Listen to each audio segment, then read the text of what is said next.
They don't call it an addiction. There are no rehab centers for it, no interventions. But you lie awake at night, scrolling, waiting to see if anyone liked your story. You post something, not to share, but to see who sees it. You smile when someone compliments you, and when no one does, you shrink just a little. It doesn't come in a bottle, it doesn't smell like smoke, but it hijacks your life just the same. And the scariest part, you don't even realize you're addicted to validation. 1. The first hit, when you learned to chase approval. Can you remember the first time someone praised you? Maybe it was a messy drawing when you were 5. Maybe it was when you got a gold star, or your parents said, "I'm proud of you." In that moment, your nervous system lit up, a rush of warmth, a sense of worth. You didn't know it yet, but something clicked deep inside. When they approve of me, I matter. It felt good. So you did it again.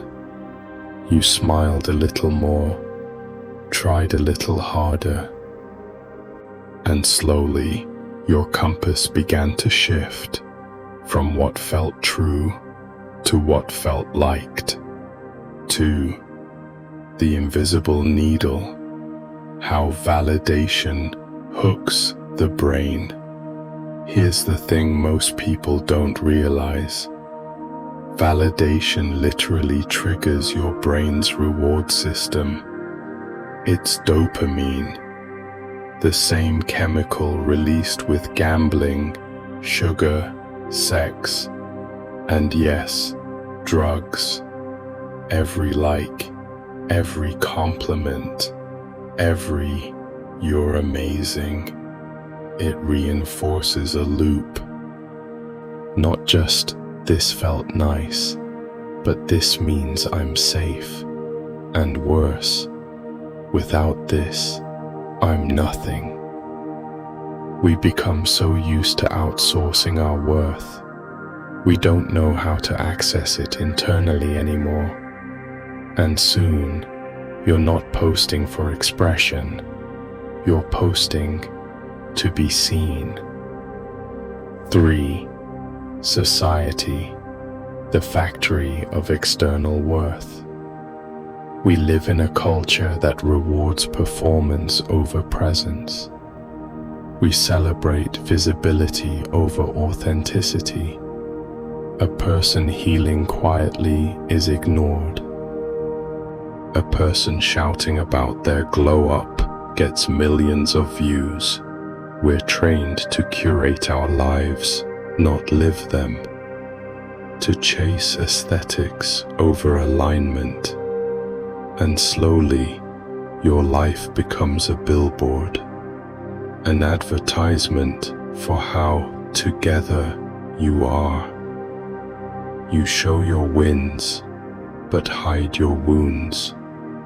You display happiness, even when you're breaking, because in this economy of attention, your value depends on being noticed. And when the likes stop, your heart breaks a little more than it should. 4. The ego's disguise. I just want to inspire. The ego is clever. It won't say, "I'm desperate for approval." No, it says, "I just want to help others. I want to share my truth. I'm doing this for the greater good." But beneath the noble mask is often a scared child, one who felt unseen, one who learned that love must be earned, one who fears that without applause they'll disappear. So you begin to perform, smile wider, speak louder, shine brighter, and you forget you were already enough before anyone clapped. 5. Childhood roots, the wound of not being seen. Here's the deeper truth. Most people addicted to validation aren't shallow. They're wounded by absence, by parents who didn't notice when you were sad, by teachers who only praised you when you excelled, by friends who only cared when you entertained them, and you internalized a brutal belief: I am only loved when I'm useful. I am only visible when I'm impressive. So you became a shapeshifter, a mirror for what others want to see, and in the process, you lost touch with who you really are. 6. The trap. How external worth becomes a cage. Here's the paradox of validation. The more you get it, the more you need it. And the more you need it, the less free you are. You begin filtering your truth. You don't say what you really think. You hide your flaws. You say yes when you mean no. You post the polished version because the real one might not be liked. And the worst part, you don't even know who you are without their reactions. Are you successful or just seen? Are you happy or just curated? Are you loved or just followed? 7. The empty high.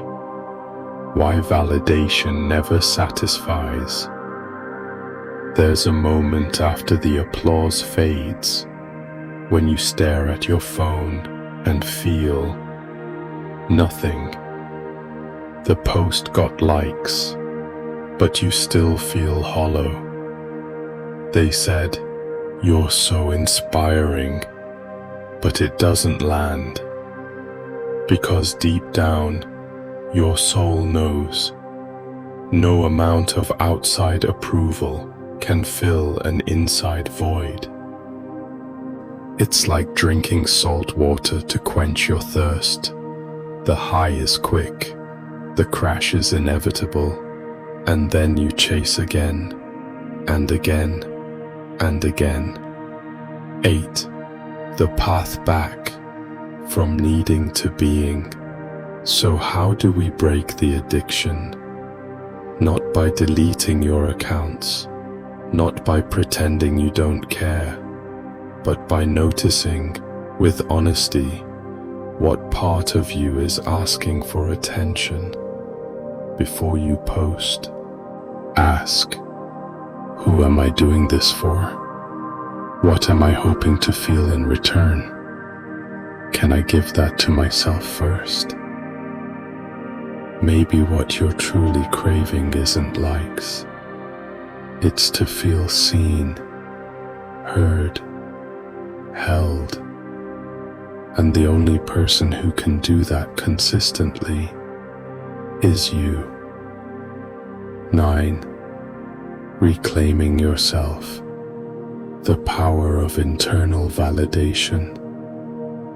There's a version of you that doesn't need applause to feel alive, that doesn't shrink when unnoticed, that doesn't morph to fit expectations.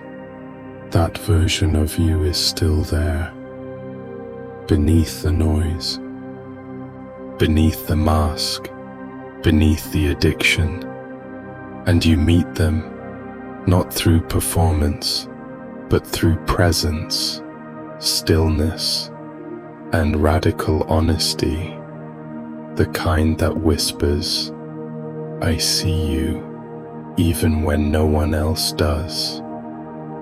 "I value you," even when they forget. "I love you," even when you're not impressive. 10. The deepest recognition when you see yourself. There is one kind of validation that never fades. It's not public, it's not performative, it's quiet, it's sacred. And it happens when you sit with yourself and finally say, "I'm tired of begging for crumbs of worthiness. I no longer need the world to tell me who I am. I choose to come home to myself." And from that moment, the addiction begins to loosen, not overnight, but breath by breath, choice by choice. You remember, you are not the applause. You are not the follower count. You are not the curated image. You are the observer, the being, the soul behind it all. And you've always been enough. If this message stirred something in you, know this: you're not broken, you're awakening, and the pain you feel is not a failure. It's the first sign that you're ready to live from truth. Drop a comment below. Have you ever felt trapped in needing validation? And if this resonated, subscribe to Am I Raw? Here, we go beyond the surface, into the depths of who you really are.